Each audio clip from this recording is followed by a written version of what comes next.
नमस्कार, आप the Bihar files देखना शुरू कर चुके हैं और मैं आरती। देखिए, अभी हम भागलपुर क्षेत्र में मौजूद हैं। लगातार जो है क्षेत्रीय राजनीति और क्षेत्रीय हलचल के बारे में क्या कुछ हो रहा है, ये हम आपको बता रहे हैं।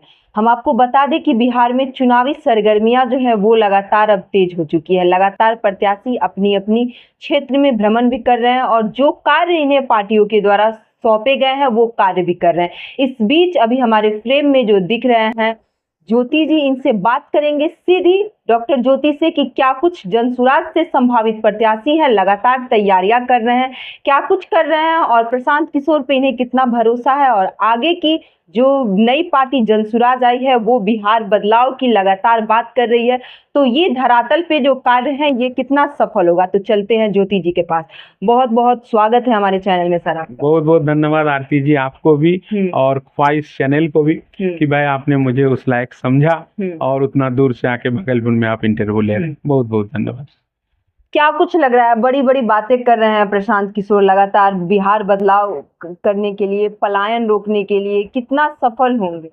देखिए, इस बात तो आप भी मानिएगा कि जात धर्म गुंडई और पैसा पे टिका हुआ राजनीति को मुद्दे पे लाकर खड़ा करने वाला अगर कोई शख्स आया तो वो प्रशांत किशोर है।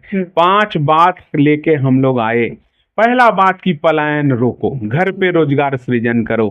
आज देखिए सारे पार्टी पलायन रोको पलायन रोको पलायन रोको अलाप रहा है। दूसरा बात हम लोगों ने किया कि महिला को 4% इंटरेस्ट में लोन दो। ये जो अभी माइक्रो फाइनेंस और कमिटी वाला लोन है जो 28 से 30% तक इंटरेस्ट वसूल रहे हैं, पसीना का कमाई सूद में चला जा रहा है, उनको 4% इंटरेस्ट में लोन दो। आज देखिए बिहार सरकार ने अनाउंस किया कि हम जीविका बैंक ला रहे हैं, 4% इंटरेस्ट में हम लोन देंगे। इतना दिन कहाँ थे साहब?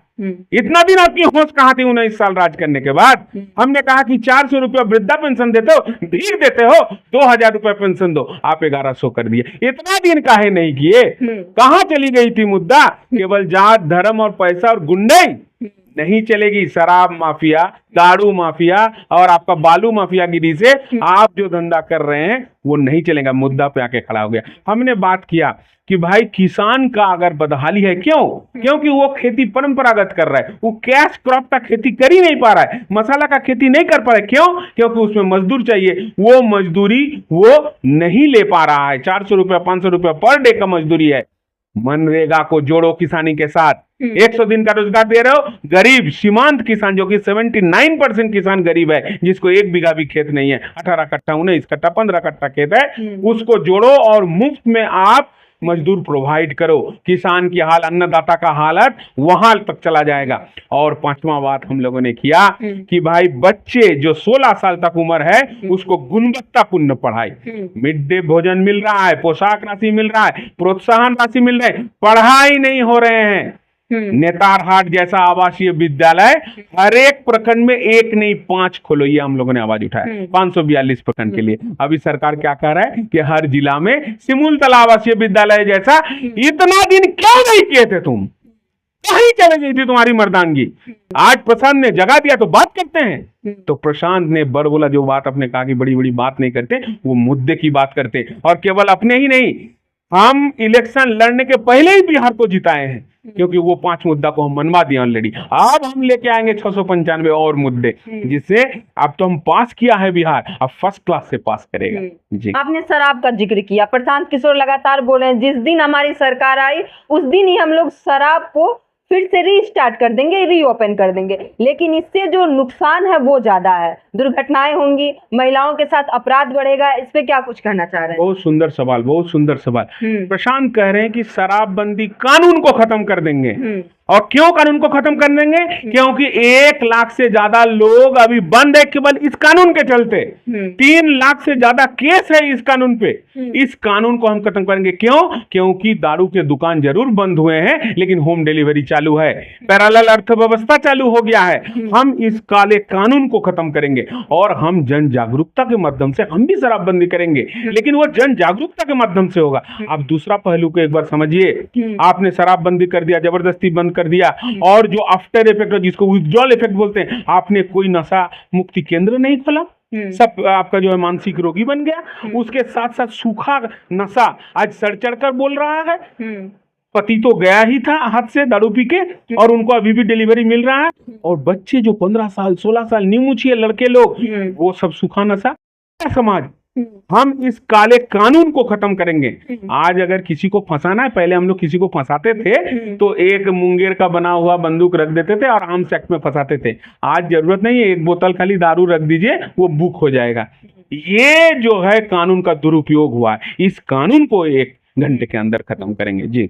जितनी बड़ी बातें प्रशांत किशोर बोल रहे हैं, लगातार वो जन संवाद भी कर रहे हैं, लोगों से मिल रहे हैं, लेकिन आपको नहीं लगता है कि अगर सरकार बनती है तो फिर बिहार को, जिस तरीके से बिहार में गरीबी है, जिस तरीके से यहाँ लोग हैं पलायन लगातार कर रहे हैं, इसे समेटना और संवारना बेहद ही मुश्किल होगा प्रशांत किशोर के लिए? देखिए, चैलेंज है, और चैलेंज है बोल के ही प्रशांत है। इजी काम रहता तो जैसे चल रहा था वैसे ही चलता है। ये दिक्कत है। आप मेरे बारे में भी आप देखिएगा, दैनिक जागरण ने लिखा था, जिसकी नहीं कोई गति उसके है देव ज्योति। तो ये कठिन है, ये डगर पनघट का बहुत कठिन है, लेकिन कठिन है तो मजा है। कठिन है तो हमको ये काम करना है, कठिन है तो वो चैलेंज को हमको एक्सेप्ट करना है। आप जो पलायन का बात कर रहे हैं, अभी 58 लाख यूथ यहाँ से पलायन कर गए हैं। गांव वीरान हो गया, पुरुष विहीन हो गया है। उसमें से 7-8 लाख लोग जो है चॉइस पलायन है कि हमको यहाँ नहीं रहना है, दिल्ली रहना है, अमेरिका रहना है। लेकिन जो 50 लाख यूथ यहाँ से स्ट्रेस माइग्रेशन जिसको बोलते हैं, जो मजबूरी में यहाँ रोजगार नहीं मिला, उसको हमको घर तक लाकर रोजगार सृजन घर में करना है। 80 से 85% घरेलू उत्पाद नॉट मेड इन बिहार है। उत्पाद का रॉ मटेरियल बिहार का है, लेकिन उत्पाद कहीं दूसरी जगह हो रहा है। हमको उसमें इंटरवेंशन करना है।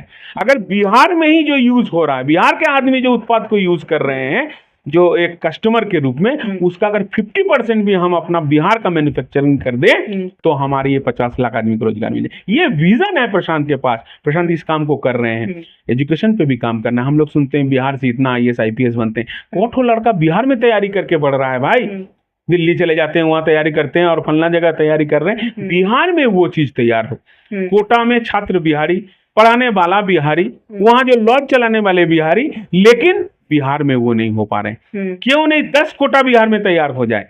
हो सकता है भागलपुर उस तरह से एजुकेशन हब के रूप में निकले। बहुत कुछ संभावना है। आपने बहुत सुंदर सवाल किया है। ये एक बड़ा चैलेंज है, और उस चैलेंज को if you are failing to plan, you are planning to fail. तो हम प्लान करके आएंगे, हम फेल करने के लिए प्लान नहीं बनाएंगे, हम प्लान करके आए।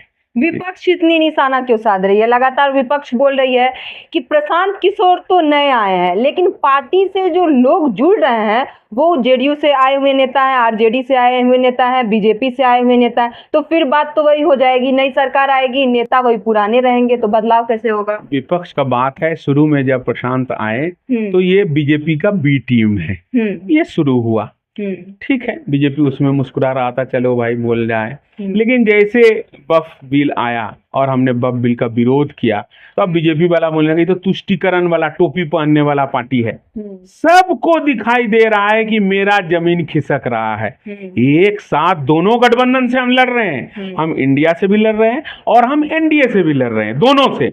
क्योंकि दोनों ने, कोई अगर 15 साल जंगल राज ले आया है तो कोई 19-20 साल में अफसर राज में बदल दिया है। ये दोनों को हटाकर जनता का सुंदर राज, जनसुराज लाने के लिए हम प्रयासरत हैं। इसलिए सब तरह तरह का बातें उठाएंगे, लांछन लगाने के लिए।